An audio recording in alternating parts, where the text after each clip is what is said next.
Hello, everybody. And we're super excited to have Raymond Guns, CPA, on our podcast today. He is a member of our Dope CFO VIP program. He's been around. I'll let him cover that, but super excited. He's got a lot of cool information to share. We're going to talk a lot about events today and how it's a key part of the industry. But let me turn it over to Raymond, and you give us a little introduction on your background to start us off. Yeah. Hey, how's it going, everybody? Quick background. I can just kind of read off my LinkedIn here, but graduated with master's, took the standard route into public accounting with my CPA license, did that for 3 or 4 years. And then after doing public accounting, went from public to corporate, where I started leading audits as an internal auditor for a big kind of multinational publicly traded company. And yeah, that was kind of, I felt like at that point, I was like 7 or 8 years into my career. I was like, all right, I think I'm about really ready to break out on my own. And 2 years before that, I had started my own accounting practice, First Choice CPA, just knowing that I did want to own my own CPA firm. After leaving my own CPA firm, I was like, all right, I could do this.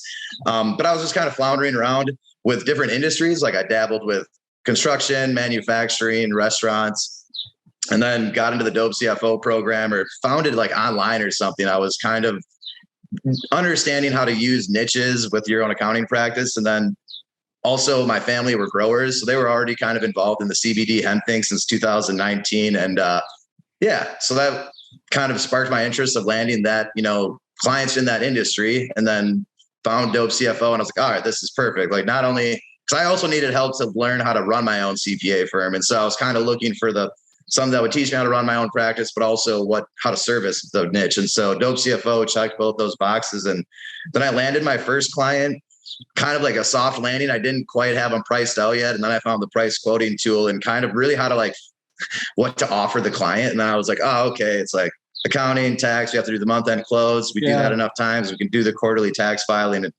put all that together and landed my first client. And that was probably 2 years ago. And then I've been just kind of building First Choice book of clients ever since. And I was fortunate enough where I actually liked my corporate job. So I was just kind of doing that, traveling around the world, doing these audits, been to Europe quite a bit, and Mexico for my clients, or the audits that I did. And then once I had my book of clients was big enough, I was able to step away early 2022 here. But that's a quick and dirty. That's what brings me here today. Well, awesome. Obviously great background, got into the industry. We've talked a ton about how this is, the best industry by a mile to get into today. If you're an accountant or bookkeeper or CPA or whatever, the latest numbers they're predicting, the industry is not just going to double or triple. It's actually going to 8 to 10x over the next 7 or 8 years. That is just crazy growth. You cannot think of any other industry that's even close to that. So part of our program is becoming a VIP, a valuable expert, an instructor, and a participant. Today, we're going to focus more on the instructor side.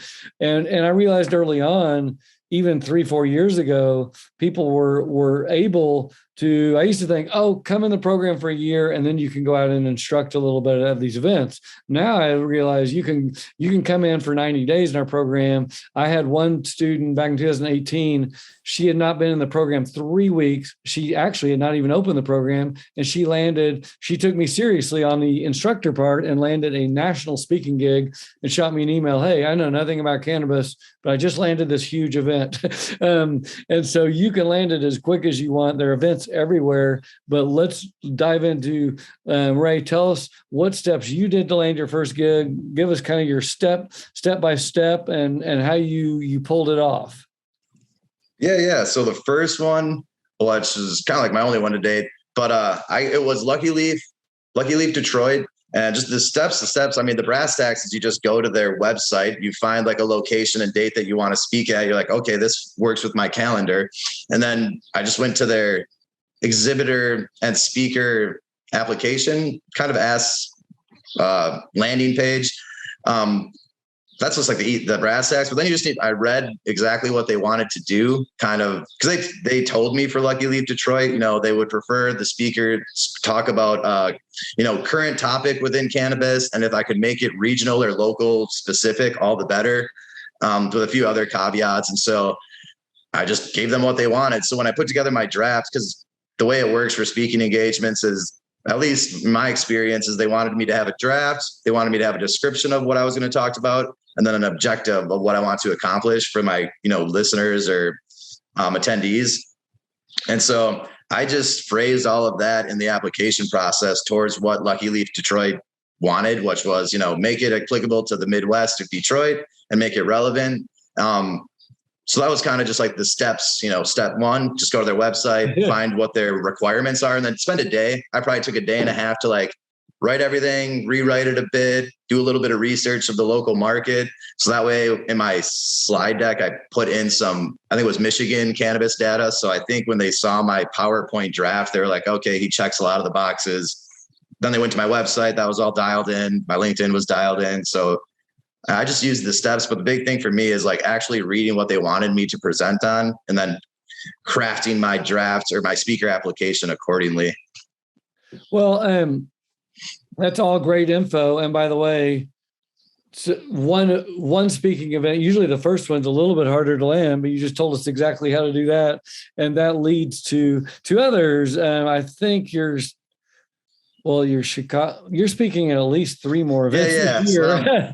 Because Lucky Leaf liked it, or they liked me, because they'll like pre-qualify you. So they like qualified me. And then because I wanted to continue to speak, they already pre-qualified me for Oklahoma. So it is like, it's kind of like once you get in with them, they're like, okay, we want to use him at least for a few times this year.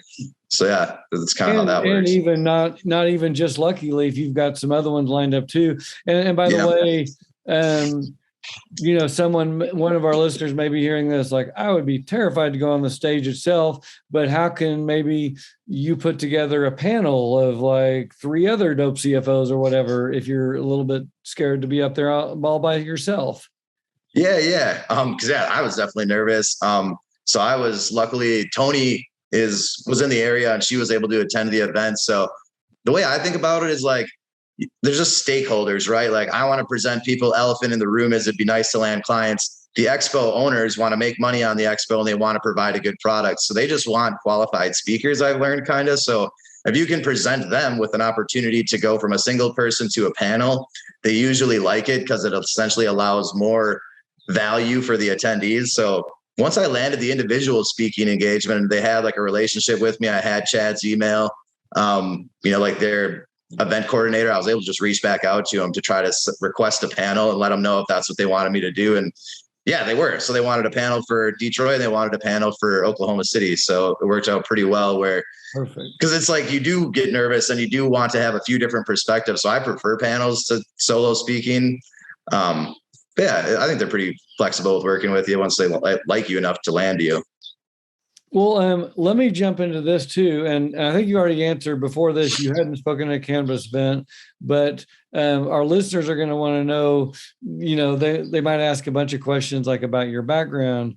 Did you have a client already when you were speaking on the stage? We mostly want to let people know that you can use your accounting knowledge to land speaking gigs, even just when you're starting out, like you didn't have to have a client already. Yeah. And I was pretty early on. So like the way First Choice CPA categorizes their client is like THC, non-THC, just from like a high level. So I had no THC clients at that time. There were CBD edibles, CBD grows, hemp grows. So I had clients, but to your point, like I didn't have a THC client at the time. And so they'd want to know just, more your background, which a lot of it is your accounting background was what makes you, it gives you the ability to talk about this stuff confidently, because that's kind of really what you need to lead on. And that's what I leaned on was just my CPA background.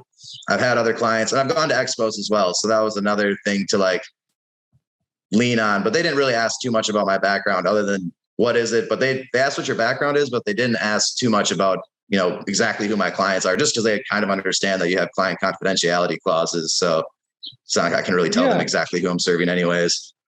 And also you, when you're at these events and, you're hopefully speaking to business owners and investors, you're getting yourself credibility right off the bat. And likely some of these, hopefully, prospects are going to be coming up talking to you after you speak. And hopefully in your talk, you're reiterating some of the key points around accounting and tax really needs to be done right. You need to have a pro on your side that knows what the heck they're doing. So it's a little bit, you're giving them a lot of good knowledge, but you're also selling your own self a little bit. So after the event, they're hopefully coming up to you.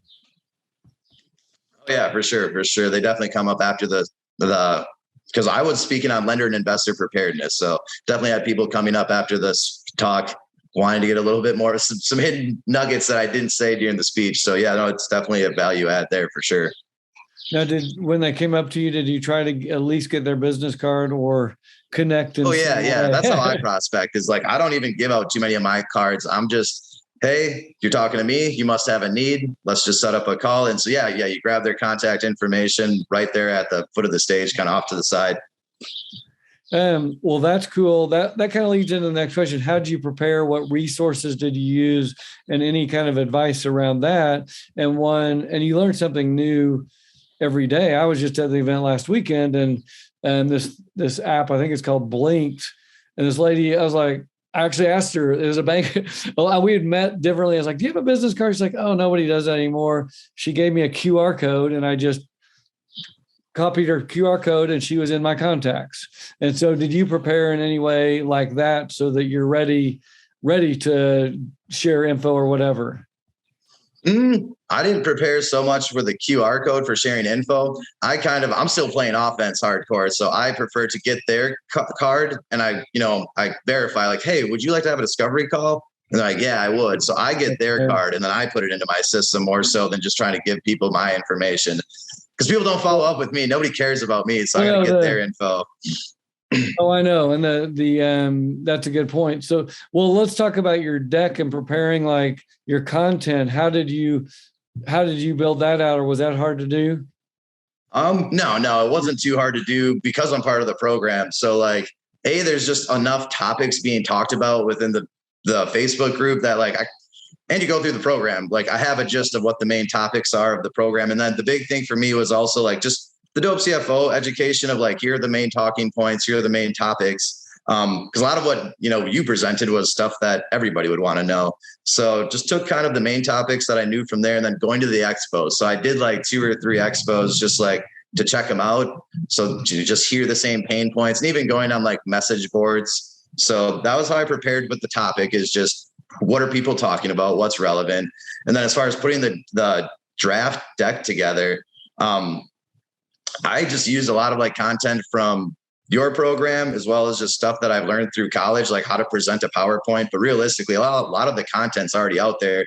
You just need to put it into your own words, make it the way that you would speak it, put it in a logical order that it makes sense to yourself, and then present it. So mine was lender and investor preparedness. And so I know we have a lot of stuff in the program around that. Yeah, how to prepare for that. So you take all these tools from the program and just recreate them into a nice PowerPoint in your own words. And that's kind of how I did it. To be candid, I'm sorry, but that's pretty much what I did. No, that's awesome. And well, it sounds like your audience also will tell us how did they receive your content and kind of what happened as a result of the speaking gig. Did you get a client? Did you get more services or more conversations going? So kind of how did they receive it and where did it go from there? Yeah. So like in the moment, obviously part of lender and investor preparedness is like having a plan in place for 280Es. So like how it was received was pretty well, like just from the standard like questions of like, how do you raise capital? What is step one? But then there were some specific questions I remember that they were like, they got a little bit pointed about 280E.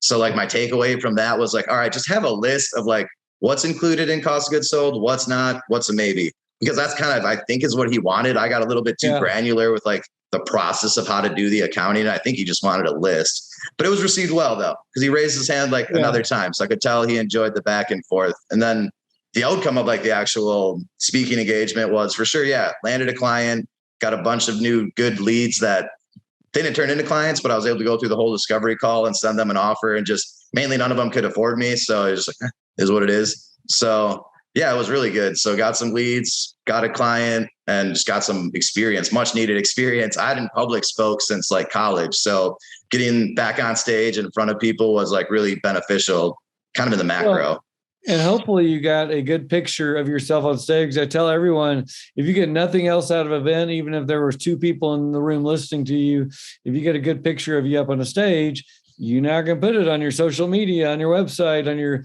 nationally recognized speaker, and if you're on a national stage somewhere. So so that's awesome. Yeah. How many events at this point have you been to, and what are some of the tips you'd give for navigating events as to whether you're speaking or not?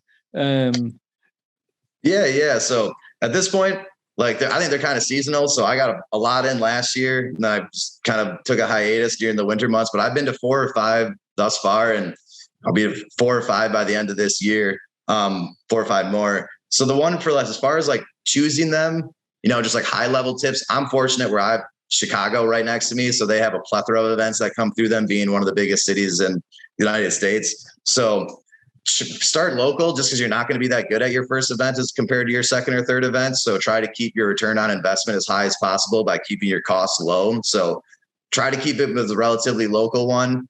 And then as far as like choosing them, I try to make sure they're bigger, but I'm still kind of in the leave no stone left unturned. So I've been to like, one event was like CBD drink specific, and one was just edible specific, but landed some great clients from there, made some great connections. So start local, but then also go wide.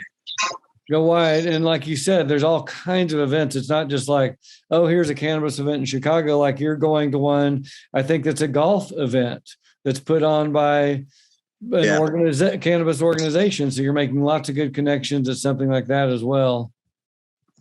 Yeah, exactly. That's a good point. It's so yeah, we have like the standard national expos, but then there's just organizational events that I'm learning can be like quite sizable and impressive. So I'm part of the MICIA, which they do a yearly golf outing. So most big states, not most big states, but most states have these organizations that do events. So I treat that like technically it's an organizational golf outing event. It's kind of more like an expo where you're going there to prospect leads and clients.